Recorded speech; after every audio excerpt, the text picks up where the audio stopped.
you beautiful people, and welcome back to the Long Crusade Brawl. We're playing some Stukov today, joined by Inflames and Technogeek. Inflames is playing some Borzun. And then Technogeek is playing some Artanis. So, Brawl modifiers, we have a Rescue Strike, so defensive nuke on your side of the field. We have Aura. What do we got? I don't like any of these. I guess Ice is probably the best one here. If I'm gonna put on a bunch of... Actually, I could go Fire if I have the Infested Bunker route. So Aura is one of them, and we also have no bonus middle income, so there's no really any point to taking middle income. So the reason why it's the Long Crusade is because you can't really snowball out of control, and even if you do, you got the nuke to reset the field, kind of to reset the field. So it's gonna be a long one. It's gonna be a long haul. Yeah, I'm gonna hold off on here. I just don't know what I'm up against here. It's green photon cannon, and then what else? I don't know who red is. Okay, well, I'm just gonna hang on here. Red is a Raynor. Oh, fire is most definitely not going to work, because the bunkers are just going to not die. Against Raynor, I need to go full ground, and I don't know how I'm gonna deal with this air units. Some Liberators could work, but we'll lose to the Vikings. Will beat us. If it is a Liberator angle, you know what, screw it, we're gonna go fire. We gotta punch through. So, there we go. I'm gonna get a gas here, just because. Gas is good. There's no other way to get bonus income anyways. I'm gonna get a bunker here, start us off. Start us off here real nice. The extra +2 damage does help get through the fire bats just a little, but not really. The fire bat's gonna be hard. We're gonna need to go for some tanks, I think. I don't think Ice would have been the better option, considering it's Raynor. It only delayed the inevitable. So, we just gotta try and sink his Banshees as fast as we can with Liberators. I think Bunkers could do a good job too, because they got a lot of health. But yeah. Karax here. There we go. Yep. I've been playing way too much Darkest Dungeon right now. But not like the YouTube version that I've been playing, showing you guys. Actually, you guys will see what I've been doing on my other estate. So I downloaded a mod that lets me have 8 trinkets and 10 quirks. So trinkets are, I think, hopefully they're straightforward enough. It's just like equipment you can equip to your guys. And then quirks are just like these sort of abilities that your guys get. I don't know if they're abilities. They're like, you know, sometimes they're good, sometimes they're bad. Like there's like these things that they just pick up on the way, you know. There we go. I'm gonna get a little scan here. Come on, Overseers. Let me get some Overseers. But yeah, so they just pick up on the way, and so quirks are like you get them randomly. Sometimes they're good, sometimes they're bad, sometimes they're terrible, sometimes they're just whatever, right? So yeah, the 10 quirks is actually balanced. 8 trinkets, I think, is balanced if you don't have any custom trinkets. But I do. I downloaded a bunch of other trinkets, which are all completely insane and was never meant. I think those trinkets were only balanced to be played around having 2 of them. So yeah. But now having like 8 trinkets, I think like I don't think I can go back to the regular Darkest Dungeon experience of 2 trinkets, because then the game will actually be hard. 8 trinkets makes the game like so easy that I could play with my eyes closed, which is bad. Which is bad. But it's also a bit more enjoyable in the sense that now you can like really just focus on grinding out your characters and stuff. Anyways, there we go. Come on, Bunkers. What does he have? He has armor of some sort. Does he have water? I don't know why you get water as Raynor. He doesn't, like, he only has 175 health on those things. Those things normally have 175 health, so he doesn't have ice. So he has 1 armor. He actually got water? That makes no sense. Alright, I'm just gonna get a bunch of bunkers. The bunkers are thick enough overall to just power through. And then once I start seeing stuff that I think I should probably start getting some tanks actually, because I feel like my wave is staying alive a little longer, and so I could really help out Inflames' wave. But yeah, we're on the Long Crusade to take Jerusalem.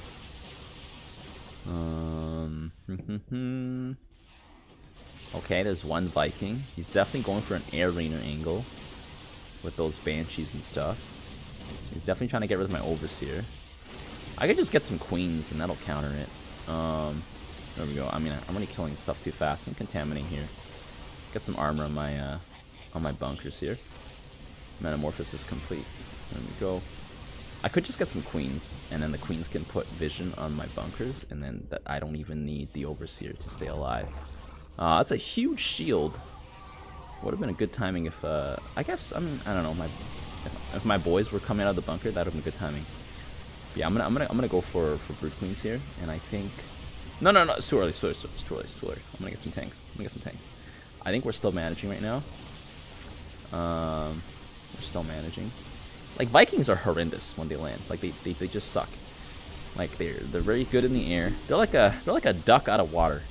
I don't even want to say a fish out of water, boys. They're like a duck out of water. You know, like, are they able to fly, go in the water, and walk on land? Yes. Are they very good at it, though? A bit of an up for debate kind of moment, you know? Anyways, I could get some ground infantry weapons here. Maybe. There we go. I'm gonna get infested siege tank. Probably want to put these guys up here. I don't know, whatever. We'll put them up here. Figure it out. But yeah. I think ducks are literally one of the only animals that can go anywhere, right? They have unlocked all areas of the game have been unlocked by the duck. Because I think ducks can technically also like dive underwater and swim too. Actually, I think there's like a kestrel or something. It's like some sort of a bird that like dives deep into the water and like to secure its prey, to basically catch fish. I don't remember what exactly it was called. But yeah. We're in a bit of trouble here, aren't we? I'm gonna get some acidic enzymes here. I think those would be good. Those would be very useful right now. Raynor's air units are kind of spicy.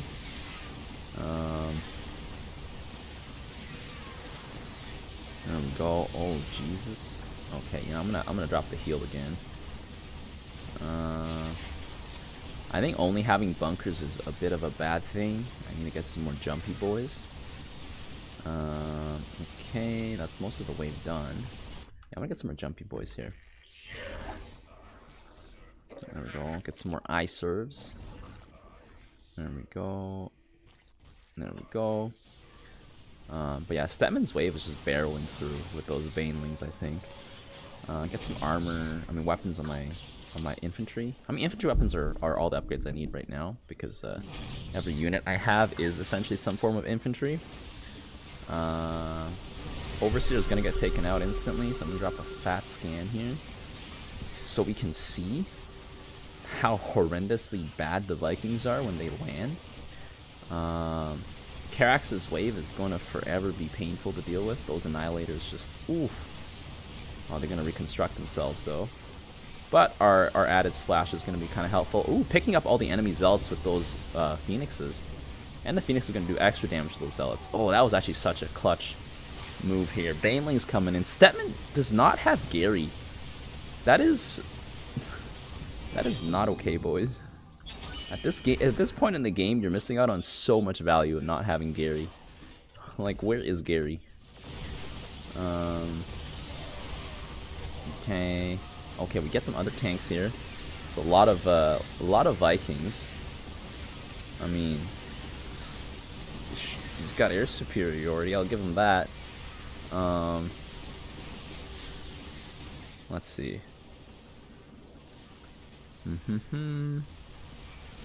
I didn't need to scan here. I literally just, well, whatever.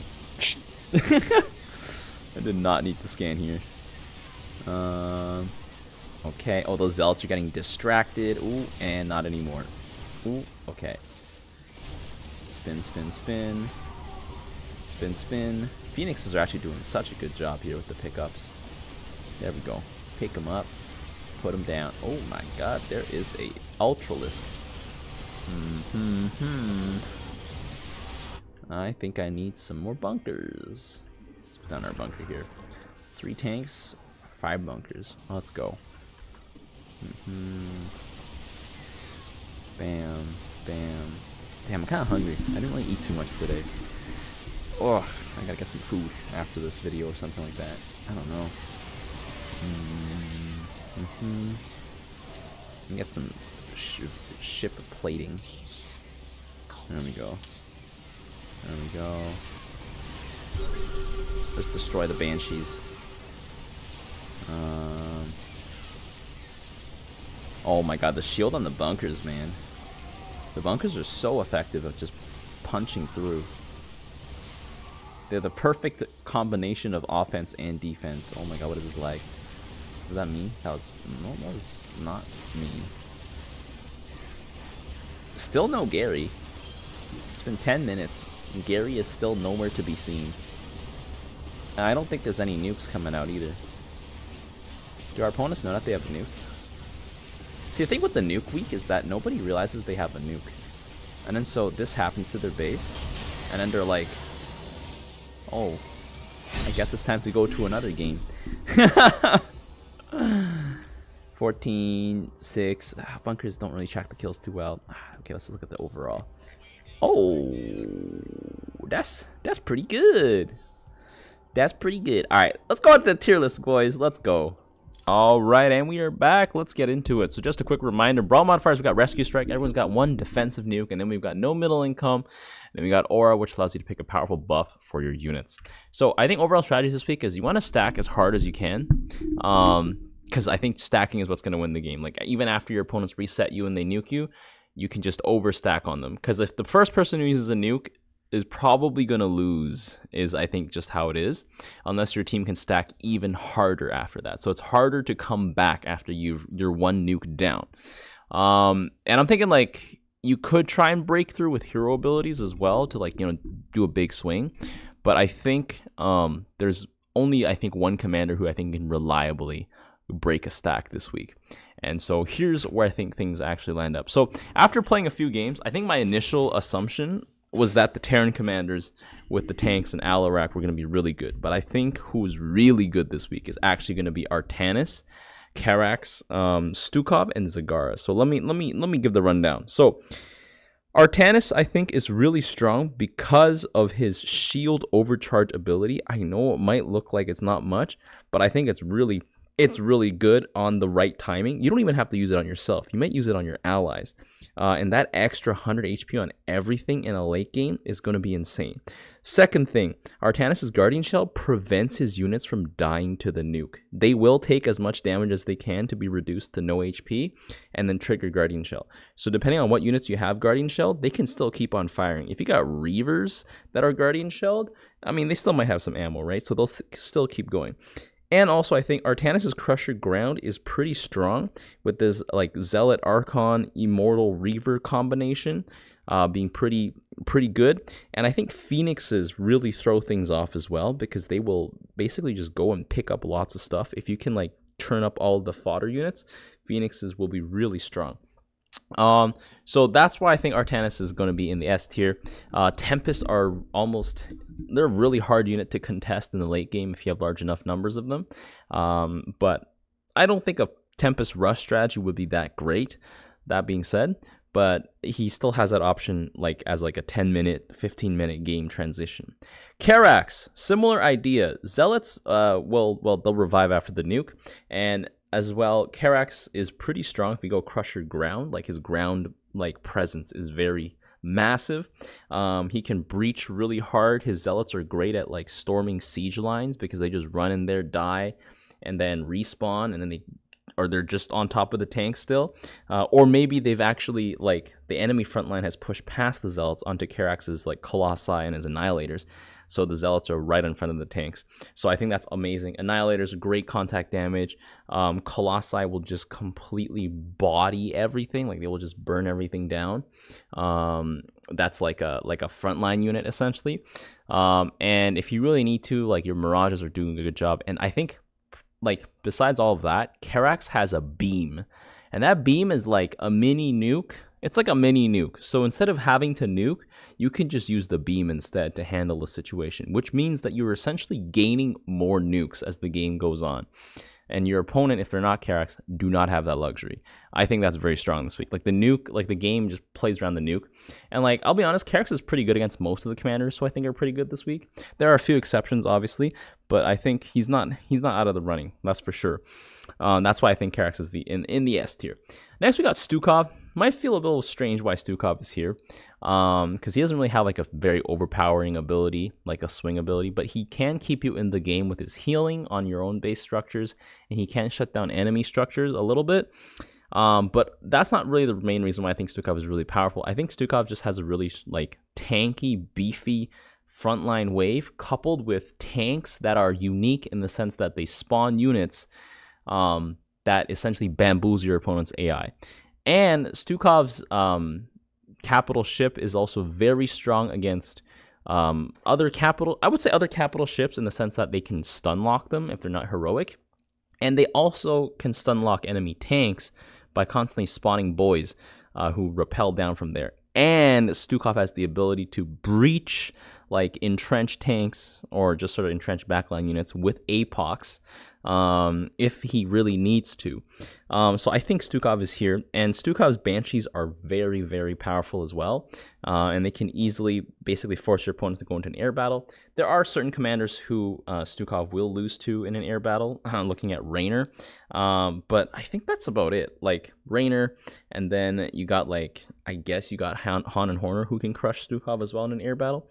But that's why you don't go in air battle against those guys if you don't have to. And so I think honestly Stukov's just like his mass, the amount of mass he's got, and like having like I would say probably the best tank this week really helps.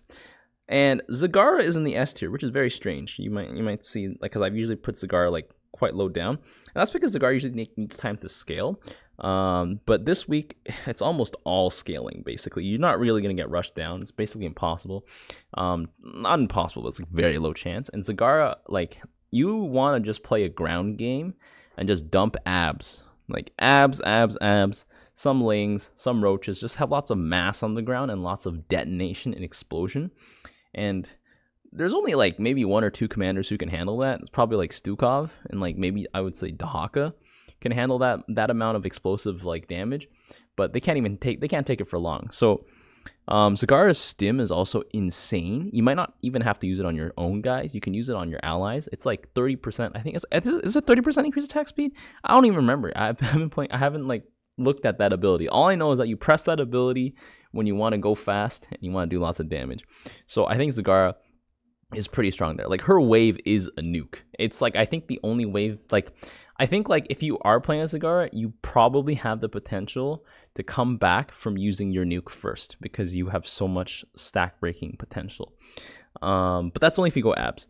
Your opponent's probably the best way to get around Zagara would probably try to bait her into going Scourge or something and then just have AoE air. But then obviously just saying just have AoE air is not that easy. So yeah. Now in the ATR I have commanders who I think are also really good, but I think if the S rank commanders are not present as your opponents, these A rank commanders will easily take the game just as well. So the one thing holding Mengsk back, honestly, is the fact that he doesn't have some ridiculous ability that lets him manipulate the battlefield. His tanks are great, very powerful, probably like one of the hardest things to deal with. And you're most likely going to stack pretty hard, and the games are going to go late, so Mengsk is going to be very strong. Mengsk is kind of weak to Zagara's like sort of explosives, like just explosions. Mengsk actually gets countered by Karax, which is unintuitive. I think there's probably a video that I have out there somewhere of like me getting smashed by Karax as Mengsk. It's very instructive, and I figured out how to do it afterwards. But yeah, I think Mengsk is powerful, but I don't think he can like just flatten the game by himself. So that's that. I mean, he definitely can if he has enough tanks and if there's enough Mengsk's on your team. There's that. Alarak, I think Alarak's very powerful as well. Wrathwalkers are going to be very consistent damage output. Alarak himself can scale very nicely. I don't know about Ascendants this week, I'll be honest. They're kind of like, you might get one Ascendant and like get that orb very powerful, but that's about it. So I think Alarak's best strategy is like Vanguards, Wrathwalkers. I think there could be an angle where you just spam motherships. Those are very hard to deal with. There's only like maybe like 2 commanders who can realistically deal with them. That being like Raynor, and actually, you know what? Actually, no, I don't even know about Raynor. I think maybe Han and Horner can deal with them. with Deimos Vikings. Actually, no, that's not maybe. That's 100%. And Mensk with his Sky Furies. But even then, Sky Furies are kind of risky. So yeah, I think Alarak's pretty strong as well. He doesn't really have like any sort of like game swinging ability either, so that sort of holds him back from going to the S tier. Nova does have a game swinging ability, but she relies strictly on her tanks, I think, this week. If you are against Nova, you got to figure out a way to deal with her tanks, or like just basically nullify their advantage, so some sort of aerial attack unit. But her ability to master the skies does not really exist. Liberators are basically just a flying tank. They're kind of just like a guardian, I'll be honest, with the ability to attack air. So if you can beat the Liberator or like bamboozle it enough, Nova kind of is really weak in the skies. So there is that. And if you force Nova to get Goliaths, she's not getting tanks, which is a good thing. So that's one of the reasons why I think Nova is like she's strong, but I think she's not there yet. Her defensive drone is good, but I don't think it's nearly as strong as like it's good in a specific area, and it has to only trigger on units that are taking damage. Whereas Artanis Shield is like everybody on your team gets it. So I think that is just generally better. But then again, the drone charges up faster. So there's that. I think Dahaka has potential to actually just go through the roof with his Creeper Host. But you have to play like a really nice balance of like scaling into Creeper Hosts. You can't just rush them, because I think if you rush them, like you're gonna be very sad for a very long time. But once the Creeper Hosts start hitting critical mass, like they are just gonna feel so good. You're gonna have Ultralisk in the front, Creeper Hosts in the back. Very potent. Your Worms can help nullify some of your opponent's siege stacking in the early game. Not so much in the late game, because there's just gonna be too many units, and the Worms are just gonna be like, I can't do this. But yeah, Dahaka also does not have like any sort of like ridiculous game, I guess, changing abilities. But he's not weak by any means, I would say. B tier commanders, I think they're still good contenders, but they do suffer some weaknesses. So Phoenix's Arbiter is actually, oh my god, is actually very strong.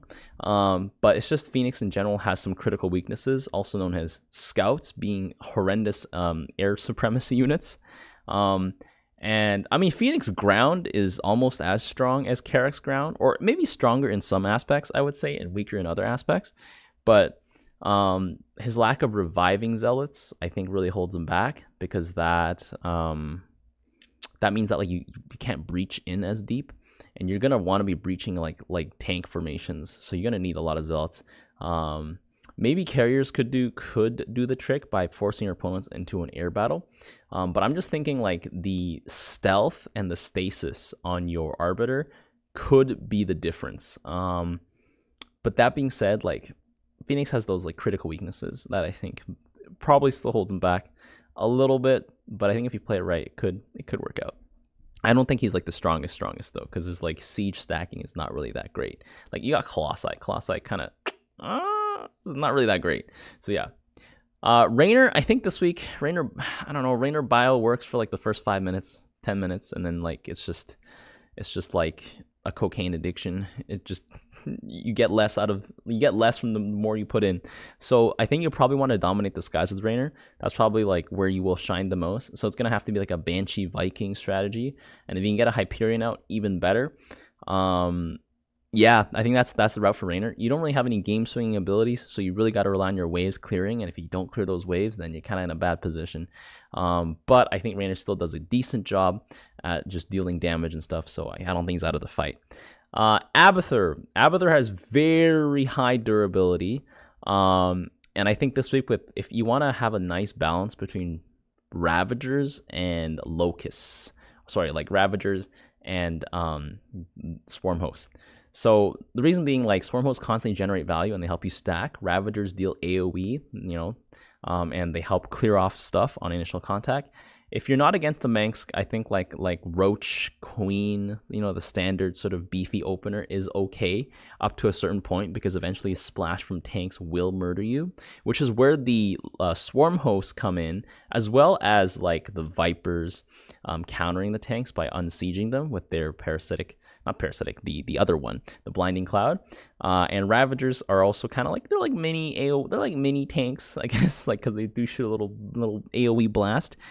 So they do have a good amount of damage, and they don't take bonus damage from anything except for Archons that do bonus to bio. So that's great. But overall, Abathur's like breaching power isn't high. His staying power is high, so you can like hold the wave, or help an ally stack. So that's what's holding him back. He doesn't really have that explosive like push through potential. Mend is very useful on your waves and allied waves, but it's not like a shield, so that sort of holds it back, right? You kind of have to have taken damage already in order for it to be useful, but it's still like better than nothing. So Abathur, B tier. Swan, B tier for his tank Thor combo. Very potent, very strong. But Swan tanks are very fragile. Swan's frontline is also very fragile. So it's like, it's pretty tough. You have to have a large amount of Thors, I think, this week. Like, good amount of Thors, good amount of tanks. You can probably sweep the ground. And Swan can sweep most air units. I think Swan can actually sweep most air units. I'm thinking about it. Goliaths and Thors together. If you encounter Mutalisk, science vessels and Thors should be able to handle it. But it's definitely a ground approach. Ares bots being light could help, could actually make things worse. But you're up against like much stronger versions of Swan essentially. And when it comes to the stack game, like you got Alarak, you got Nova, you got Manx. So like unless you're not facing those guys, then like if you are facing them, then Swan's gonna kind of struggle. If you aren't facing them, then Swan will be able to shine.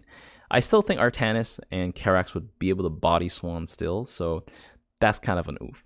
C tier commanders, both of these guys I think this week are gonna focus on just breaching with Ultralisk. Kerrigan can't really stack, but her Ultralisk can do a lot of work. So I think it's gonna be like a Ling Ultra, maybe like some Hydras in for damage sort of approach. I don't think Mutalisks are a good long-term strategy because it's just it's gonna be a huge long game, which means AoE is gonna be guaranteed to be present.